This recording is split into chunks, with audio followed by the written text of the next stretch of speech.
je connaissais par l'actualité ou avoir entendu parler des gens qui avaient fait des coops, mais l'impulsion première est venue du fait que je perdais mon logement.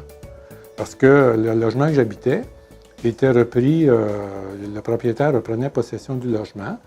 Et c'est un logement qui coûtait très peu cher. On était dans le Myland à l'époque, ça s'appelait même pas, ça s'appelait le Myland, mais maintenant on appelle ça le Mylex, ça fait plus chic. Et c'est pas du tout le Mylex qu'on connaît aujourd'hui, c'est un Myland beaucoup plus, moins embourgeoisé, disons.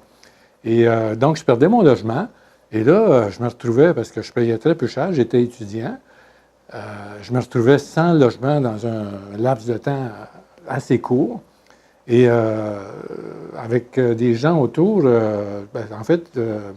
mes enfants allaient dans un centre de petite enfance. Et il y avait des gens qui avaient évoqué l'idée de faire un projet de coop. Et là, on s'est dit, ben oui, mais là, c'est le temps, parce que moi, j'avais une motivation vraiment essentielle, parce que c'est sûr que le logement, c'est la base. Le logement, le travail et l'alimentation, c'est les trois bases d'une vie équilibrée. C'est ça que ça prend pour...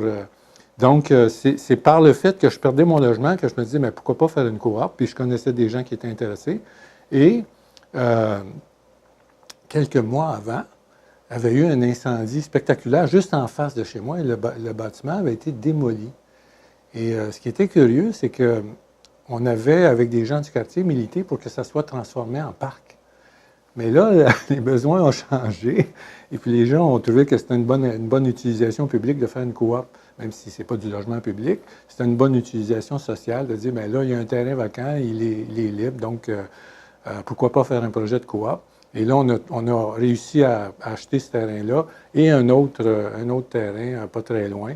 Puis c'est comme ça que j'ai fait la découverte, si on veut, mais l'expérimentation du projet coopératif. Moi, je n'étais pas à la base de mais je ne me répète pas le contact qu'on a eu. Je pense que c'était avec le GRT qui nous a dit, bien là, vous avez votre projet de coop, mais il y a aussi une fédération. Donc, et là, moi, je pense que je suis allé à une assemblée un peu pour voir ce qui se passait. Et c'est un peu là que j'ai commencé à être impliqué au niveau de la participation à l'Assemblée générale de la FECHIM. Il y avait juste un M à l'époque. Là, il s'est ajouté le deuxième M. Et voilà, c'est un peu comme ça que j'ai découvert le réseau des coops. Puis je ne savais pas qu'il y en avait tant que ça. Il y en avait beaucoup moins qu'aujourd'hui. Je ne savais pas qu'il y en avait tant que ça. Et puis j'ai découvert qu'il y avait une structure de représentation et de services qui existait. Et voilà. Je suis allé à une assemblée, et puis bon, j'intervenais, et puis ils m'ont proposé. C'était simplement comme ça. Et puis j'ai accepté, parce que je ne savais pas trop dans quoi je m'embarquais. Moi, j'étudiais en sciences politiques, donc toute cette question-là de la représentation politique m'intéressait. Je ne savais pas dans quoi je m'embarquais. C'est sûr qu'il y avait les services, puis je trouvais que ça correspondait à mes valeurs. C'est une question de valeur aussi. On m'aurait proposé d'être, je veux dire, dans le privé, ça ne se passe pas comme ça, il faut que tu sois actionnaire. Donc, c'est sûr que c'est une façon relativement facile d'entrer dans une organisation. Tu es membre, tu as une égalité de voix. Donc, ce n'est pas parce que tu détiens plus d'actions que tu te retrouves au poste de décision. C'est parce que tu es membre, tu as droit à un vote. C'est un principe simple qu'on oublie souvent, mais qui permet à des gens comment je dirais ça, d'acquérir des capacités, de développer des habiletés qui sont déjà là, puis de prendre part à la vie, ce que j'appelle la vie sociale ou publique ou politique, d'une certaine façon. Et je donnais l'exemple, même dans la coop, juste avant de passer à la FECHIM, l'exemple, à un moment donné, on faisait le projet de la coop, c'est quelque chose qui a toujours été... qui est resté dans mon travail après, parce qu'on était peu nombreux. C'est une coop de 12 logements, ce qui est très petit par rapport aux projets qui se font actuellement.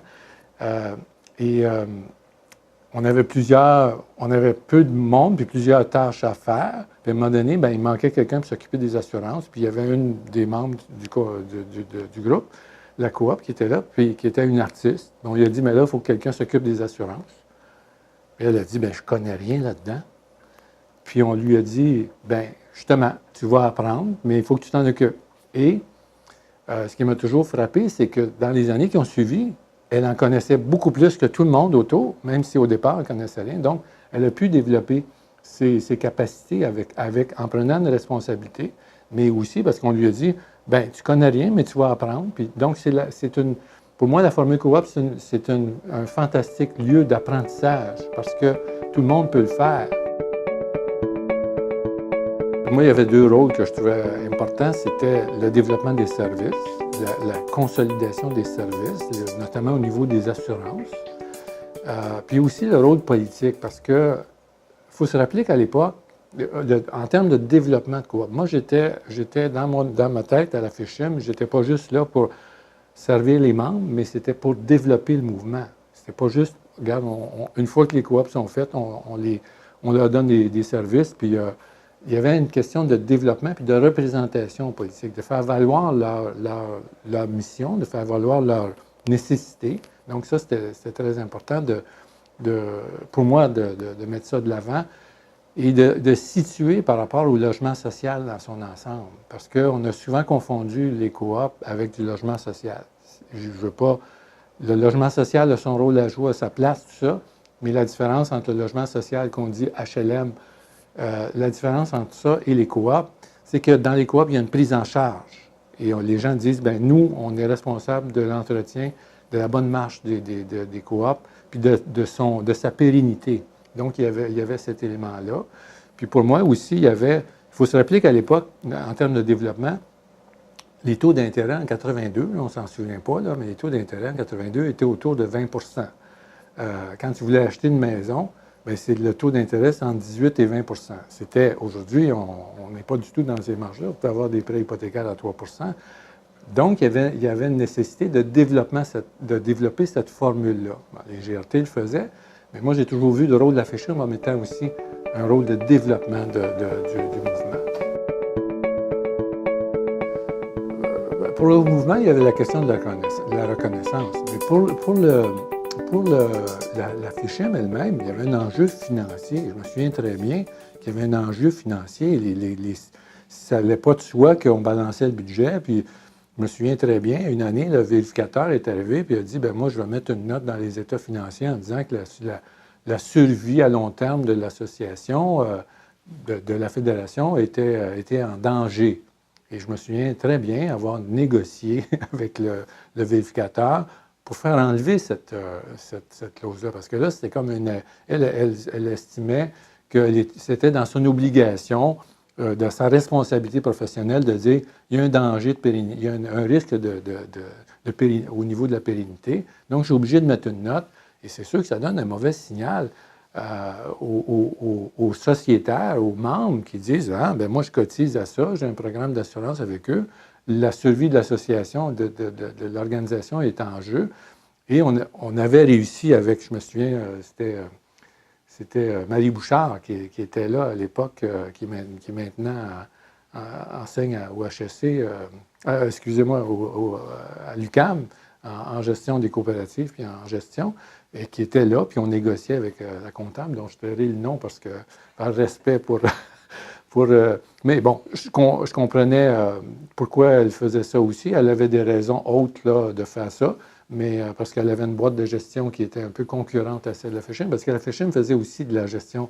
À l'époque, faisait encore aujourd'hui, fait de la gestion des coopératives. Donc, pour moi, ça a été aussi un enjeu de dire il faut que l'organisation survive. Il faut qu'on arrive et donc, il y avait ça. Là. Pour le mouvement, c'était... pour moi, je trouvais ça important que la FICHIM arrive à bien représenter les coops auprès des différentes instances, que ce soit au niveau municipal, provincial ou fédéral. C'est une ambiance assez conviviale, c'est pas très formel. Oui, il y a des ordres du jour, mais il n'y a pas des gens qui disent « Ah oui, on fait un sous-amendement ». Il y en a eu des débats un petit peu comme ça, mais en général, c'est une assemblée, c'est des assemblées qui sont assez conviviales, qui sont, c'est ça, peut-être des fois un peu longues, mais ça se déroule assez bien. Par rapport à d'autres organisations que j'ai vues, c'est un peu semblable à ça. Moi, j'ai toujours trouvé ça amusant. Quand on gère les budgets et qu'on sent l'organisation, on sent l'organisation de l'intérieur, j'ai toujours trouvé ça amusant de voir les gens qui disent « Ah, comment ça se fait que ça coûte 1 000 $ de photocopie? » Parce que pour eux autres, c'est énorme. S'ils comparent à leur budget de coop, 1 000 de photocopie, c'est démesuré. Mais aujourd'hui, je ne sais pas, on utilise moins de papier, mais à l'époque, il y avait beaucoup des formations, on imprimait beaucoup des manuels et tout ça. Donc, il y avait beaucoup de frais de photocopie, puis les gens posaient ces questions-là. Il y en a qui trouvaient ça agaçant. Mais ce n'est pas agaçant, c'est parce que les gens comparent à ce qu'ils connaissent. Donc, c'est une façon d'analyser les résultats d'une organisation, de dire, ah, bien, moi, je connais ça, comment ça se fait, et c'est très bon que les gens posent ces questions-là. S'ils développent d'autres choses, bien, ils vont voir que, par exemple, on avait des questions sur les salaires. Bon, les salaires, ça représente 80 des frais de l'organisation. C'est tout à fait normal dans les organisations de services. Et là, on expliquait, pour moi, il y avait un rôle d'éducation aussi à une assemblée générale. Mon objectif, c'était puis ça s'inscrivait dans la volonté de la direction générale aussi de la FECHIM de professionnaliser les services. Parce que il y a des avantages à dire, ah, lui, tu fais un projet de coop, on le prend pour former des coops, après ça, on le prend pour gérer. Il y a des avantages à ça, puis je pense que j'avais ces compétences-là, mais ce n'est pas nécessairement donné à tout le monde. Puis comment je dirais ça, d'aller piger dans son bassin naturel pour trouver des expertises, à un moment donné, ça ne marche plus. Il faut aller chercher, bien, tu as besoin de quelqu'un qui est fort en comptabilité. C'est peut-être pas la bonne place d'aller voir dans les coops quelqu'un qui fait de la comptabilité parce que l'échelle n'est peut-être pas assez grande. Mais plutôt d'aller dire, bien, moi, je vais aller chercher quelqu'un qui fait de la comptabilité puis qui a des formations spécifiques là-dessus pour gérer à grande échelle. Donc, ça s'inscrivait dans ce... Moi, j'arrivais là avec... Je voyais des choses, c'était bien ce que la FECHIM faisait, mais je pensais qu'on pouvait professionnaliser encore plus ce niveau-là. Donc, c'était un peu dans cette optique-là que moi, je suis arrivé. Et il y avait aussi des coops qui étaient insatisfaits des services qui étaient rendus. Donc, c'est-à-dire, ah, vous êtes insatisfait. L'argument pour moi de dire on est une coop ou on est une OSBL, c'est comme ça que ça marche, ça ne valait rien. On est une coop, mais il faut rendre des services de façon professionnelle et de façon efficace. La formation, ça marchait assez bien. La gestion, il y avait beaucoup de travail à faire parce qu'il y avait des conseillers qui étaient des fois mal encadrés. Donc, ils arrivaient dans les coops, il n'y avait pas de plan, il n'y avait pas d'objectif. Les tarifs, la tarification était trop faible à mon niveau parce qu'il faut rendre service aux coops. Oui, c'est des coops, mais il faut leur dire, regarde, ce tarif-là, il vaut tant. Parce que moi, j'avais aussi le mandat d'équilibrer le budget. Donc, je ne pouvais pas dire on charge 30 de l'heure aux coops, puis que ça nous coûtait 35-40 pour les rendre, parce que là, à ce moment-là, tu creuses ton déficit. Bon, le programme d'assurance amenait des revenus significatifs, mais il fallait, pour moi, dans mon objectif, chaque service devait être, être profitable. Je sais que des fois, c'est un mot qu'on a de la misère à dire dans les coops. Même moi, j'ai de la difficulté à le dire. Mais il faut que chaque service fasse ses frais, puis même soit profitable, dégage des excédents pour qu'on puisse assurer la pérennité de l'organisation. Au niveau de la formation, c'est plus difficile. L'éducation, ça coûte cher, puis ça rapporte à long terme. Mais c'est dur de dire, regarde, on va te donner de la formation, puis ça va être payant pour l'organisation. Donc, peut-être qu'aujourd'hui, vous arrivez à le faire, mais pour moi, c'était ça. Donc, j'arrivais avec un objectif de professionnaliser, puis de donner des choses claires à faire aux conseillers en gestion, de dire, bien là, il y a des choses qui ont été faites depuis 1 an, parce qu'on avait des coops qui étaient en gestion par la FECHIM depuis plusieurs mois, mais à un moment donné, il faut dire, bien, si la coop n'est pas autonome, il faut se poser des questions, parce que le but de la FECHIM, pour moi, c'était de rendre les coops autonomes. Oui, on peut leur rendre des services qui les aident, mais si on est là pour prendre des décisions à leur place ou gérer à leur place, pour moi, c'était pas ça. Il y a une coop, je me souviens, dans le Côte-des-Neiges, ça faisait des années que la FECHIM gérait cette coop-là, puis ça n'avançait pas. Et j'ai recommandé à la FECHIM de fermer cette coop-là, de dire non, on arrête de donner des services, ce qui voulait dire que la coop allait se fermer. Puis je me souviens que mon conseil d'administration avait dit, mais tu ne peux pas faire ça parce que c'est une coop. Bien, j'ai dit non, ce n'est pas une coop. Parce que moi, j'avais demandé aux gens qui habitaient dans la coop, est-ce que parce que les gens ne payaient pas leur loyer notamment. J'avais demandé aux gens, avant de prendre la décision, est-ce que vous voulez être locataire ou est-ce que vous voulez être membre d'une coop puis gérer votre coop? Et la réponse était claire. Ça n'a pas été il y a eu plusieurs questions là, pour déterminer ça. Mais la réponse était que les gens ils disaient, ben moi, je veux avoir un loyer, c'est tout, je veux avoir un logement. Et si je suis capable, je vais payer mon loyer, mais si je ne suis pas capable, je ne le paierai pas. Donc, pour moi, c'était clair que ce n'était pas une coop, puis la coop avait besoin de beaucoup de rénovation. Et là, il aurait fallu investir beaucoup de temps, mettre la crédibilité de l'organisation, de la FECHIM, parce que si on a un échec, bien, les gens vont dire, regarde, la FECHIM était là, puis ça n'a pas fonctionné. Alors, il y a des coops comme celle-là que j'ai recommandé qu'on ferme, qu'on arrête de donner des services. Par contre, il y en a d'autres, une autre en particulier, qui est la coop La Galerie, à Saint-Henri. Bien, celle-là était aux prises avec un problème de pollution. La coop avait été construite sur le site d'une ancienne station d'essence et ça n'avait pas été dépollué. 81, 82, dans ce coin-là, l'environnement, on ne s'en occupait pas. Donc, les gens se faisaient dire par la SCHL et la Ville de Montréal, qui était propriétaire du terrain, bien, c'est pollué, on va démolir. Moi, j'ai dit, attendez un peu, là. C'est un peu vite, là. Démolir 40 logements, on va y penser à 2 fois. Et la première chose que j'ai faite avec les gens de la coop, c'est que je leur ai dit, qu'est-ce que vous voulez? Est-ce que vous voulez déménager? Est-ce que vous voulez trouver d'autres logements? Est-ce que vous voulez aller dans une autre coop? Ou est-ce que vous voulez garder votre coop ici en faisant les travaux de dépollution? Ça va être difficile, mais c'est ça l'alternative que vous avez. On n'est pas sûr qu'on va gagner, mais c'est quoi votre choix? Ils m'ont dit, bien, pourquoi on déménagerait d'ici? On aime notre quartier, on aime notre bâtiment, on aime notre coop. On n'a pas de problème apparent. C'est la ville puis les analyses techniques qui nous disent bien, ça peut être dangereux, mais on veut rester ici.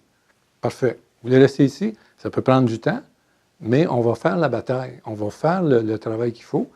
Et ça a été long. Ça a été presque 2 ans de bataille puis de négociation avec la Ville de Montréal puis la SCHL. Mais moi, j'ai dit très clairement à la SCHL, vous ne démolirez pas. Ce n'était pas de dire on va voir ce qui va arriver. Je leur ai dit, on ne démolira pas 40 logements. Premièrement, économiquement, ce n'est pas quelque chose qui est viable. Et premièrement, il y a des gens qui vivent là-dedans. Donc, il y a ces deux éléments, 2 exemples-là, mais la base de ça, c'est qu'est-ce que les gens veulent faire. S'ils veulent être une coop, parfait, on va la faire. Il va y avoir des difficultés, il va y avoir des embûches, il va y avoir des gens qui ne seront pas d'accord. Il y a eu beaucoup de problèmes. Les gens, à un moment donné, ont dit « Ah, ça se règle dans cette coop-là, la galerie, ça ne se réglera jamais. » Ah, puis il y avait des conflits. Mais ça a réussi parce qu'il y avait une volonté de dire « Non, on ne déménage pas, on ne démolit pas ce qu'on a construit. » C'est ça qui fait la différence dans un projet coop, c'est la volonté des gens. Bien, pour moi, c'était un exemple, la FECHIM. Même quand je suis rentré ici, je me suis dit « Oh, wow, c'est bien. » Richard me disait « Il y a 40 employés. » Je trouve que c'est une réussite, et c'est une réussite parce que les gens, puis là, je mets moi là-dedans, oui, bien sûr, j'étais là, mais tout le monde qui était au conseil, tout le monde qui était dans les coops, qui venait aux assemblées générales, qui disait, oui, on croit à la FECHIM, oui, on va investir, oui, on va devenir membre, et ça fait qu'une organisation, aujourd'hui, est capable de dire, bien, j'ai 40 employés, je rends des services, je peux faire du développement, je regroupe des coops dans un territoire encore plus grand, et on est capable de faire des grandes choses parce qu'on a atteint cette taille-là, parce que à l'époque des années 60-70, Small is beautiful, oui, c'est bien beau, là, mais à un moment donné, il faut être un peu plus gros pour réussir des choses qui sont plus intéressantes puis plus fortes pour les membres. Puis moi, je dirais, des fois, quand on démarre des choses, on a souvent l'impression que peut-être ça ne tiendra pas, mais c'est là qu'il faut tenir, c'est au départ. Puis quand arrivent des difficultés, c'est là qu'il faut travailler à les dépasser, ces difficultés-là, parce que ça donne des résultats qui sont intéressants. Donc, des fois, ça part petit, mais c'est ça. Il y avait sur la question des médecins spécialistes, M. Barrette disait « c'est une minorité de médecins qui ne veut pas avoir les augmentations qui ont été négociées. » Mais souvent, les grands mouvements sociaux ont été initiés par des minorités. Je pense à l'environnement.